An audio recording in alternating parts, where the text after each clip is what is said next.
we don't have to go to war. We could just continue with the sanctions we have and further weaken Iran until they finally come, hat in hand and asking for relief. The problem is the reason the sanctions have been so effective is because we have the entire world community behind us. And the world community got behind us because I told them that we were sincere about a diplomatic solution, that this was a way to avert war. And because of their belief in our willingness sincerely to resolve this diplomatically, they were willing to go along, oftentimes at considerable cost, because a lot of them needed Iranian oil and could get it cheap. They were willing to come along with us, understanding that we would be negotiating in good faith. The world has now concluded that, in fact, we achieved our aims. And there is near unanimity around the world in support of this deal. Traditional allies like the British and the French and the Germans and the Japanese and the South Koreans and the Australians, but also competitors and, in some cases, adversaries of ours. China, Russia, and others.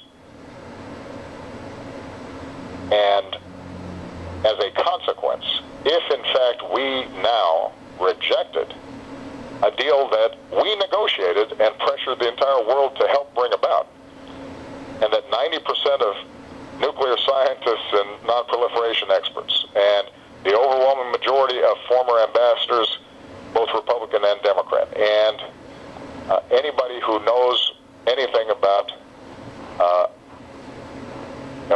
how the Iran regime operates and the nature of its nuclear program, if those folks, our allies, our friends, and the people who know most about these issues, including my Secretary of Energy, Ernie Moniz, who is a nuclear expert from MIT, if in the face of that consensus, we had a Congress that for political reasons rejected this deal, not only would we miss our best opportunity to make sure Iran doesn't get a nuclear weapon, but we would find ourselves in 3 months or 6 months or a year confronted with the prospect of us having to engage in military action to prevent them from getting nuclear power, or at minimum, we would find ourselves completely isolated from the rest of the world with no credibility to negotiate on any international agreement, because people would believe that an American administration will be constantly overridden by politics in Congress and here in Washington. So the stakes could not be higher.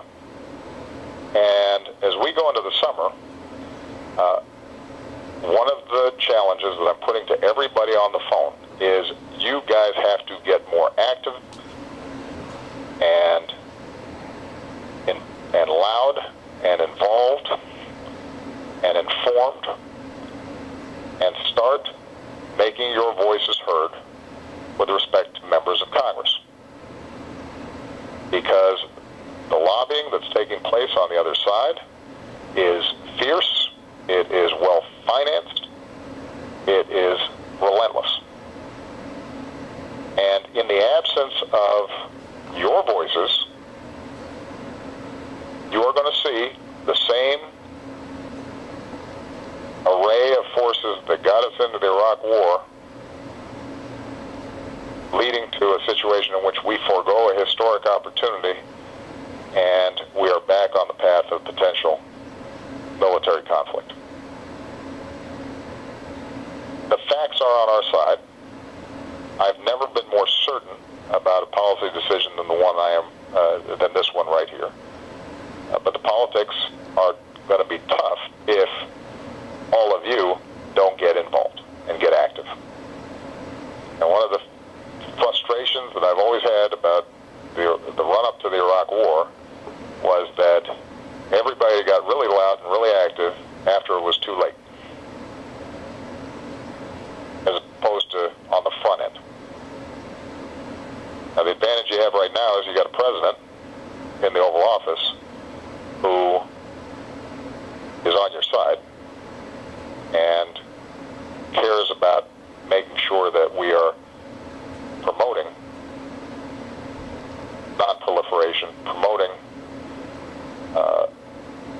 U.S. and Israel security, promoting diplomacy, and changing our war mindset. But as big of a bully pulpit as I have, it's not enough.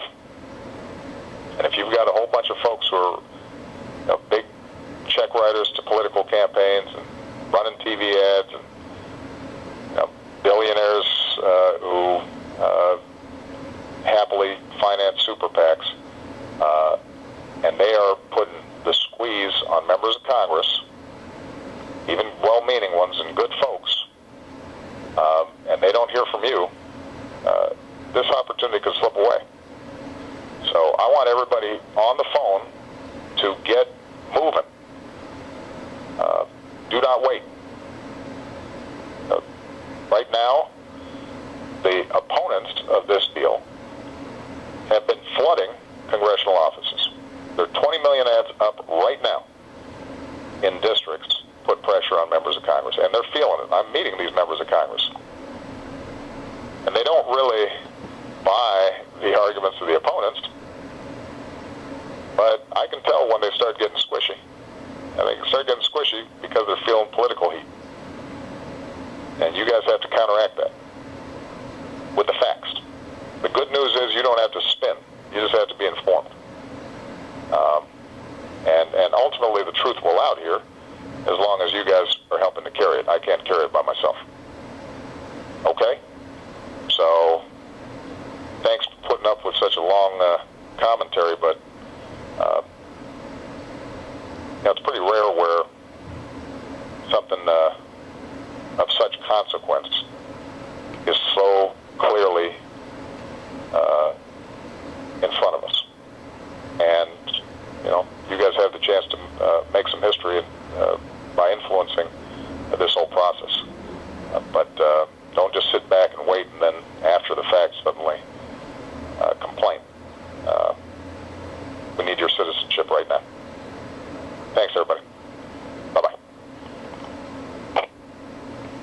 Thank you. And ladies and gentlemen, that does conclude your conference call for today. We do thank you for your participation and for using AT&T's executive teleconference. You may now disconnect.